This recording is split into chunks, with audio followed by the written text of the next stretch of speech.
ఇప్పుడు కూడా భారం కాకూడదని తప్పంతోనే ఈ ప్రభుత్వం పనిచేస్తా ఉంది. గత పాలకులు చేసిన పాపాలకి ఈ ట్రూ అప్ ఛార్జెస్ అన్ని కూడా పేదవాడికి నడ్డి విరిగేలాగా ఉంది. కానీ మొట్టమొదటిసారి చరిత్రలో ట్రూ డౌన్ చేసినటువంటి చరిత్ర ఈ యొక్క కూటమి ప్రభుత్వాన్ని 13 పైసలు తగ్గించినటువంటి పరిస్థితి.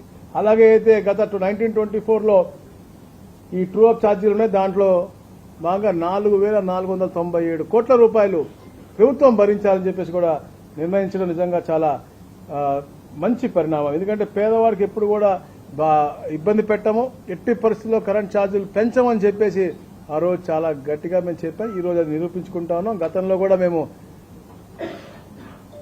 14-19లో కూడా ఒకసారి 2 సార్లు పెంచడం జరిగింది తప్ప ఎప్పుడు కూడా పెంచలేదు. కానీ 1924లో 12 సార్లు పెంచి కేవలం వాళ్ళ అనువాయులు బాగుపడే విధంగా రిఫార్మ్స్ తీసుకున్నటువంటి గత ప్రభుత్వాలు. ఇలా అద్భుతమైనటువంటి కార్యక్రమాలు చేసుకుంటూ ముందుకెళ్తా ఉన్నాం.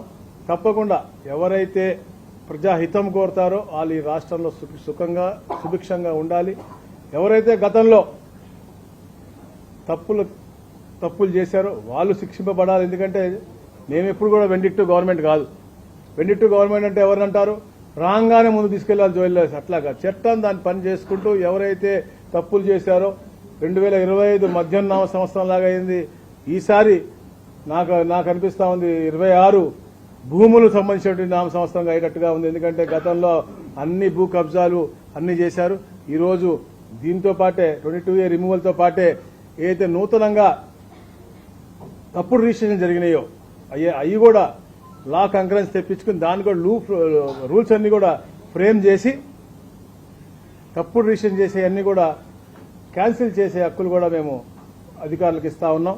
ఇట్లా అంటే ఎన్నో రకాల రిఫార్మ్స్ తీసుకొచ్చి పేద ప్రజలకి అలాగే భూములు ముఖ్యంగా, ఎందుకంటే ప్రతి ఒక్క మనిషికి కూడా భూమితో ఒక ఎమోషనల్ అటాచ్మెంట్ ఉంటుంది.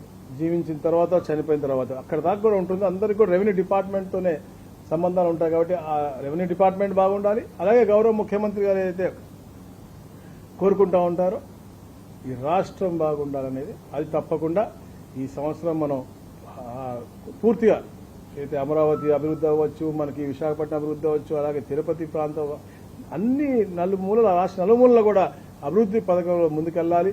అందరూ బాగుండాలి, ఉపాధి బాగా కలగాలని చెప్పేసి కూడా మనస్ఫూర్తిగా నేను కోరుతా ఉన్నాను.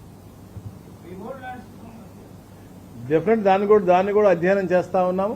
ఫ్రీ హోల్డ్ కూడా వితిన్ 2 months అది కూడా మీకు అవుతుంది. అంటే గత ప్రభుత్వం లాక్కుని పేదవాడి దళితుల భూములు ఎవరికైతే అసైన్ చేశారో రకరకాల అసైన్మెంట్స్ ఉంటాయి. దాంట్లో ఎవరికైతే